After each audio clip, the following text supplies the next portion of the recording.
Ayan. Tingnan natin. Tingnan natin kung ilang buhay. minuto ang Ayan isang po, dahil anihan na uli ngayon ang piraso ating nyo. ng niyog para tanggalan ng At bunot. magbubunot na tayo. Tapos na natin Ilang ipunin. minuto nga ba? Ayan, subukan daw nitong dalawa kong kapatid. Yan, Ang mga daw bunsong yun. kapatid ko. Sa ano ng niyog, may malambot. Gaano daw ka Matigas. hirap Ganun talaga yun. at katagal gawin ang isang piraso. Yan.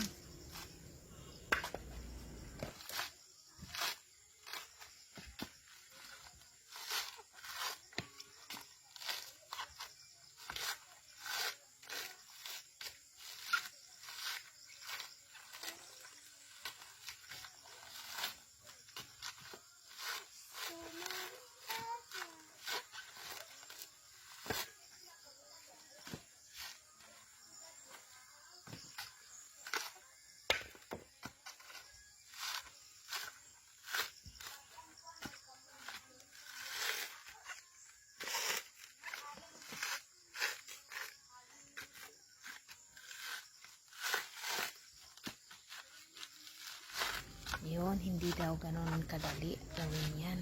Oo nga, kita ko nga kasi ako nga ayaw kong gawin. Takot ako sa ganyan eh. Para pang didiretso sa aking parang ako yung matatamaan eh. Yung ganun. Ayan. Pero ganun pa man, may kanya-kanya kaming weakness. Magkakapatid, may kanya-kanya ding strength. Ayan. Yan, yung isa kong kapatid dyan, hindi niya kayang magpausok sa nyog. Yan, papausukan pa naman yan. Yan. Ayaw niyang magpausok niyan. Mag-isa siya. Ano ya daw?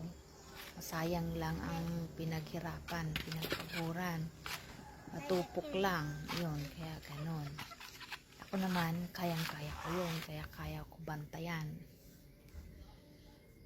Hindi ako ganun ka taranta pag umuusok na.